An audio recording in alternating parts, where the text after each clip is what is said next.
It is Monday afternoon, August 21st. Randy Smith, along with John Mitnik from the South Florida Water Management District.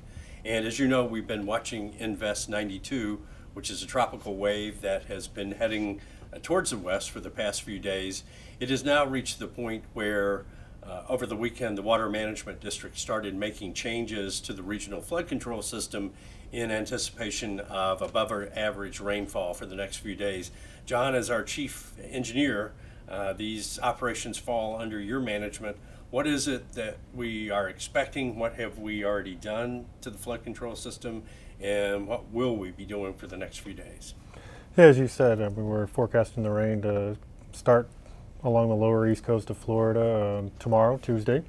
And then as we progress into the week, into Thursday and Friday, we're anticipating some additional rain. So in order to prepare the system for that kind of rainfall, what we've started doing is, as of yesterday, on Sunday, over the weekend, we began lowering canal levels and bringing the water levels down such that when it does start raining, then we have a better ability to accept that incoming water from the various portions around the district and convey it out to tide to ensure flood protection for the residents of South Florida. And to do this, our operation doesn't end once you've lowered the canals, because the rain coming in. Will the pump stations be running 24 hours a day to protect us? Correct. The system doesn't sleep. It continues to work all night long, and we'll be moving water throughout the night as long as there continues to be rain in order to get the water out. The regional flood control system operated by the South Florida Water Management District is just that, is the regional that protects 8.1 million people. But to provide true flood protection requires a lot of coordination with other flood control systems. Can you explain how we're set up down here in South Florida? Certainly, as you said, it takes a lot of coordination from a number of different entities. So if you start at your local home, you probably live within a subdivision or a community, and they have their various infrastructure and their drainage networks, the stormwater ponds behind people's houses, that kind of things, or the storm drains in the street in front of the house. So those HOAs or homeowners associations have one responsibility, and the water then leaves those areas and goes into commonly a 298 district or a local drainage district. And then from that point, it goes from the drainage districts into our system. So it's a three-tiered system, starting with our system being the primary system, and then dropping down to the local drainage districts, the secondary, and then finally until it makes it into your neighborhood. So let's just recap the forecast: 1 to 2 inches for the next couple of days each day, then maybe an increase along the lower east coast by Thursday, which means that we will continue to be paying close attention to this. How is the system coming into it? I mean, or how are we right now?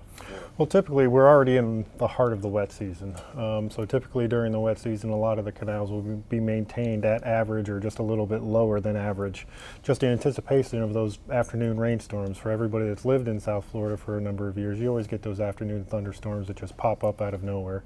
So we typically maintain the system a little bit lower this time of year, as opposed to during the dry season out in December, January, February timeframe, where we'll let canal levels come up.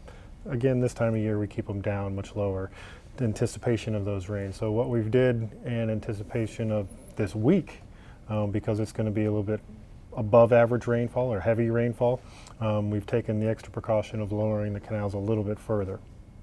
So for the next few days here at the South Florida Water Management District, we'll be closely monitoring and operating the regional flood control system just the way that John said.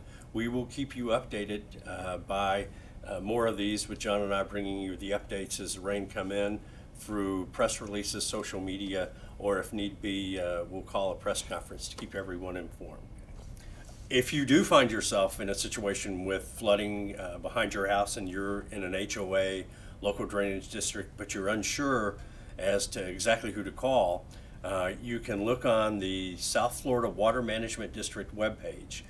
Go into the storm section, and we have a list where you can put in where you live, and it will give you the name and contact number of your local drainage district, so you can call them and present them with your problems and receive assistance from the people that actually take care of your local area.